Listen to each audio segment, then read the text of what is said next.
Rosalin Philip telephone ലൈനിലുണ്ട്. റോസലിൻ ഫിലിപ്പ്, താങ്കൾ ഉൾപ്പെടെ ഈ സമരത്തിന് പ്രതിഷേധത്തിന് നേതൃത്വം നൽകിയിരുന്നു, വാർത്തകളിൽ ഉൾപ്പെടെ നിറഞ്ഞിരുന്നു. ഇപ്പോൾ താങ്കൾക്കെതിരെ നിലനിൽക്കുന്ന കേസുകൾ ഏതൊക്കെ വകുപ്പുകൾ, ഏത് തരത്തിലുള്ള കേസുകളാണ് നിലനിൽക്കുന്നത്?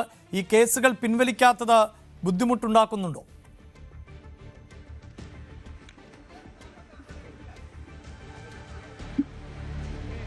റോസലിൻ, കേൾക്കാമോ?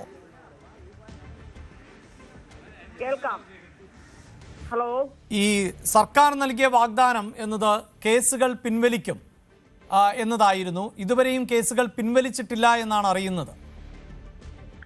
കേസുകൾ ഞങ്ങൾക്കൊരു ആദ്യം എനിക്കൊരു കേസ് ഉണ്ടായിരുന്നു, JJ ആക്ട് പ്രകാരമുള്ള ഒരു കേസ്. അത് അതിന്റെ അതായത് കുഞ്ഞിനെ ഉൾപ്പെടെ സമരത്തിന്റെ ഭാഗമാക്കിയതിന് അല്ലേ? അതെ അതെ അതെ. അത് ജുവനൈൽ ജസ്റ്റിസ് അല്ലേ താങ്കൾ ഉദ്ദേശിച്ചത്? അതെ അതെ. അതില് എനിക്ക് പ്രൊവിഷൻ ഓഫീസിൽ പോയി എല്ലാ മാസവും പോയി സൈൻ ചെയ്യണമായിരുന്നു. അങ്ങനെ ഒരു വർഷത്തോളം നമ്മള് എല്ലാ മാസവും പോയി സൈൻ ചെയ്തു. അവസാനം അത് കോടതി എനിക്കത് ഫൈൻ അടച്ച് അത് തീർപ്പ് കൽപ്പിക്കുക എന്ന് പറഞ്ഞു. പക്ഷെ എന്നാലും എല്ലാ മാസവും പോയി സൈൻ ചെയ്യേണ്ടതായിട്ട് വന്നിരുന്നു. അതിപ്പോൾ കഴിഞ്ഞിട്ടുണ്ട്. എന്നാൽ അതിനുശേഷം വീണ്ടും കേസുകൾ വന്നു. 28 പേര് അടങ്ങുന്ന ഒരു കേസ്. അത് നമ്മളിപ്പോൾ അവധി അപേക്ഷ കൊടുത്തുകൊണ്ടിരിക്കുന്നു. ഒന്ന് കഴിയുമ്പോൾ അന്നെന്നോട് കോടതി പറഞ്ഞിരുന്ന ഒരു കേസ് മാത്രമേ ഉണ്ടായിരുന്നുള്ളൂ എന്നാണ്. പക്ഷെ അതിനുശേഷമാണ് ഈ കേസ് വന്നത്. അപ്പോൾ ഓരോ കേസുകൾ കഴിയുമ്പോഴും നമുക്ക് വീണ്ടും നമ്മൾ അന്നേരപ്പോഴാണ് അറിയുന്നത്. നമുക്കറിയില്ല എത്ര കേസുകളുണ്ടെന്ന് നമുക്ക് വ്യക്തമായ ധാരണയില്ല. കാരണം ഒന്ന് കഴിയുമ്പോൾ അടുത്ത കേസ് വരുമ്പോഴാണ് നമ്മൾ, അതായത് അടുത്ത കേസിന് വിളിപ്പിക്കുമ്പോഴാണ് അറിയുന്നത് അല്ലേ? ഇപ്പോഴും കേസുണ്ട്. നമ്മള് അവധിക്ക് വെച്ചിരിക്കുകയാണ്. കാരണം നമുക്ക് കേസിന് പോകാന്ന് പറഞ്ഞാൽ നമ്മൾ നേരത്തെ തന്നെ കോടതിയിൽ എത്തണമല്ലോ. അപ്പൊ ആ ഒരു ദിവസം ഫുൾ നമുക്ക് നഷ്ടപ്പെടുക. നമുക്ക് മറ്റുള്ള ജോലികളൊന്നും ചെയ്യാൻ പറ്റുന്നില്ല. മറ്റുള്ള കാര്യങ്ങൾക്കൊന്നും ഇത് ഇപ്പൊ അങ്ങനെ പോകുന്നത് കൊണ്ട് നമുക്ക് ഒത്തിരി ബുദ്ധിമുട്ടുണ്ട്. നിരവധി പേർക്കെതിരെയാണല്ലോ കേസ്. എല്ലാവരും ഈ തരത്തിലുള്ള ബുദ്ധിമുട്ടുകൾ, സാധാരണക്കാരായ ആളുകൾ അടക്കമാണ് സമരത്തിന്റെ ഭാഗമായത്. എല്ലാവരും ഇതേ ബുദ്ധിമുട്ട് നേരിടുകയാണല്ലേ? ബുദ്ധിമുട്ടുള്ളവരാണ് മുഖ്യവരും. കാരണം നമുക്ക് കേസ് ഇതുവരെയും പിൻവലിച്ചിട്ടില്ല. അത് പക്ഷേ നമ്മള് സാറിനോട് ചോദിച്ചപ്പോൾ അത് കോടതിയാണ് അത് മാറ്റേണ്ടതെന്നാണ് പറഞ്ഞത്.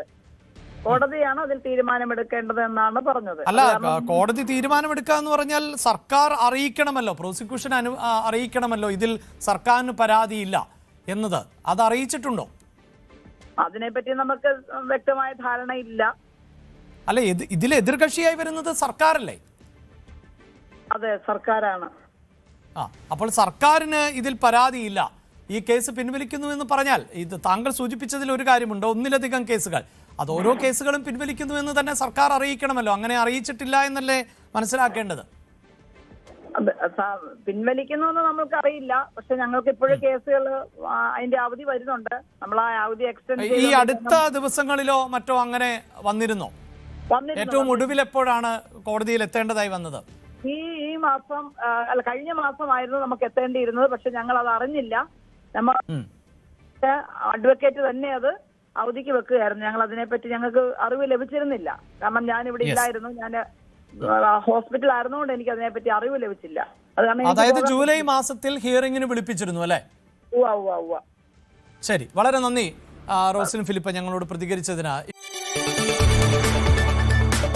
കൂടുതൽ വാർത്തകൾക്ക് News 18 Keralam YouTube channel subscribe ചെയ്യുക.